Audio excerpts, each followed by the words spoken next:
folks, how's it going? So, I'm on a roll. I have, I've got the winter is coming feeling, and so, it's fall. Fall is coming is what it is. So I am in a mad rush to make all the tinctures. Now, as a responsible herbalist, I have many made from spring, but I find late summer things in my garden are popping off, and it's kind of like a now or never thing, and I'm chasing this and I'm chasing that, and so it's kind of like the ant and the grasshopper story where I'm just busy making all the things. And today I am going to make a little bitty baby calendula tincture.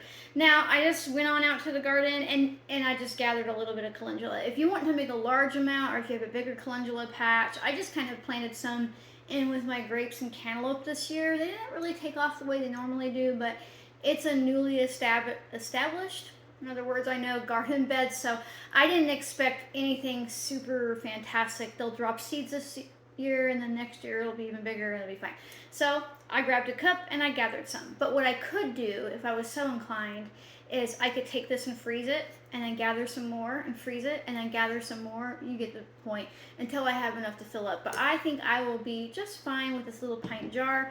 Now, calendula. You want to use her blooms. If you want a bigger tincture, don't be afraid to also use her stems and her leaves. I just kind of was hoping that she would kick out more if I just take the blooms, right? Because she'll go all the way until fall, right? So really, I'm just going to fill up this little jar here. Use whatever jar that you can fill all the way up with your plant matter. You do not want to use like a super huge quart jar if you've only got like a cute little coffee cup worth of flowers, right? Find something that can fit, and that perfectly fit, right? And so why do we want to make a calendula tincture? Calendula is really amazing for stimulating your lymphatic flow, getting your kidneys happy, getting your digestive system up and going, supporting your immune function, all that stuff. And all I did, you watched me do it. It was so easy I could talk while I was doing it. I put my fresh calendula blooms in the jar. Go away, fly. They're so bad this year. I put my fresh calendula blooms in the jar, and I dumped vodka over top. Now, this is 100 proof vodka. It is my preference. I live in Oregon State, so I can get 100 proof vodka all day long. You might not have access to 100 proof. If you can only use 80 proof, that is fine.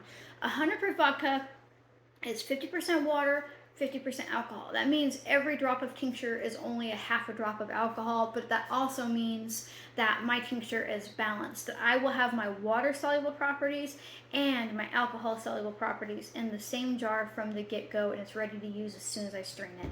So I'm gonna maybe put a little bit more on top. I wanna make sure that I fill to the very, very tippy top with alcohol. That way when I put my lid on, there's no oxygen gap there, right? Because I want to make sure that I'm not doing what? Causing oxidation. For those of you who've watched a million of my videos, I probably sound like a broken record, right? So, isn't that beautiful? And that's so easy to do. You are smart enough to do that. You can get some calendula blooms. You might even be able to say the word. You can get some calendula blooms and put vodka over top and sit this in a cool, dark place for 6 to 8 weeks. If you are using 80 proof alcohol, I want you to let it go like 10 to 12 weeks. And then after that, you can strain it off and check out my how to figure out dosage tincture video, because everyone's going to be like, how much do I take afterwards? And that video will help you figure it out. So now I'm going to put a name and a date on this, because I might not forget that it's calendula because she's pretty distinctive. Actually, I have a lot of other yellow flowers that I tincture as well, and so like I don't want to mix this up with maybe arnica or something different, so I'm just going to write calendula on it, and I'm going to put the date, something approximately close to the date. And that's it. That's it. Now, I love calendula. She is highly overlooked, right? Now, I know a lot of people know her for like skin ailments and stuff, but internally, I cannot tell you how often I rely on her if I have like a little bit of a UTI happening. She's a diuretic. That means she's going to make you piss, right? So even if you've got water retention going on, you usually have that in conjunction with like a low lymphatic flow, right? The lymphatic system, when you get sick and under here glands swell up, or sometimes under your armpits get sore, A lot of that is from your lymphatic glands, and you have hundreds of them all over your body, and they are like the information highway for like your immune system.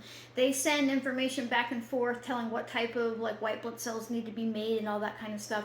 And when this is really sluggish, we end up kind of having some water retention issues or immune system issues, or just kind of feeling run down. It's really common in the beginning of spring because we've been like hibernating and eating heavy winter-based foods, and we're not moving our body as much as we would in the summertime.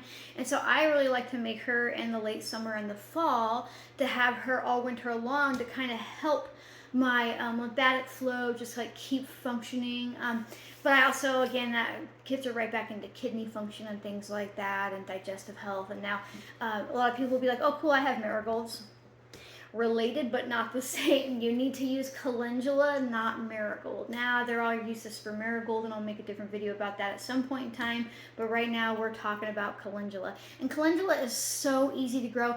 You can grow her in a balcony, in a little garden box. She'll grow anywhere you want her to, really, as long as you have summers that at least get into the 65-70 degree range, she will grow. I've never tried to grow her inside, like if you don't have a balcony or something like that, so I'm not aware, but maybe if you have a ton of light coming through or something like that. But calendula tincture is something that you should have on you, that she's good for supporting like your overall well-being throughout the winter. I like to use her if I've got colds and things going on, because anything that stimulates your lymphatic flow is going to help your body combat what's going on like that. So you are definitely smart enough to do this, and I hope that if you don't make calendula bloom tincture this year, I hope you grow her and make her next year.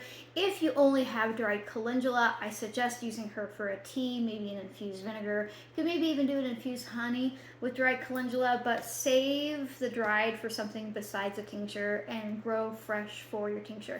I have, actually, just to put this out there, I've seen more and more of these flower farms pop up, which is cool, you know, or self-pick farms and things like that. A lot of them are growing calendula, and I don't know, I'm sure they're, of course they know that it has these properties, but I think they just like, because they're a sunny, pretty bloom that lasts a long time, and you can go and harvest from there with like a self-pick, like you have a bouquet of calendula and make yourself a tincture. You know, I've done that over the years where like my calendula didn't do well, or I didn't have enough, or I was wanting more. I'll go down to the, you know, the farm down the way that has some growing, and I'll be like, hey, I'd like to buy 5 bouquets of calendula, you know, I'd like to cut this and charge me for it, thanks, you know. And it works really well. So just get curious, see what's growing in your community. Maybe somebody around you has some growing. Maybe you could make a post in your local Facebook group for like homesteading, or, you know, the local groups all around, and just be like, hey, anybody have any excess calendula that I could come harvest some of the blooms? You never know what's around you until you get curious and start looking. It doesn't always have to be wildcrafted. There are things growing around us. So if you would like to support my random videos where I'm just a real human and doing my best to get things done before the sky falls on us, apparently, in fall, consider becoming a member. It's just a way to throw me a couple bucks a month. It keeps a roof over my head and vodka in my jar, tinctures going, all that kind of stuff. There is nothing hidden behind a paywall if you can't afford to join. You do get early access to these videos, like members got to watch this first, but again, if you can't afford to pay, I don't even want you to worry about it if you can't become a member, because I release these videos, 1 video a week, every weekend. So it's not a paywall, it's just a little bitty baby time wall. If you can't do that, or even if you can, make sure that you like, comment, subscribe, share, turn on notifications. Sharing is super important because it helps other people learn that just like you are smart enough to make a calendula tincture. So thank you so much for watching, folks, and I'll see you next time. Bye.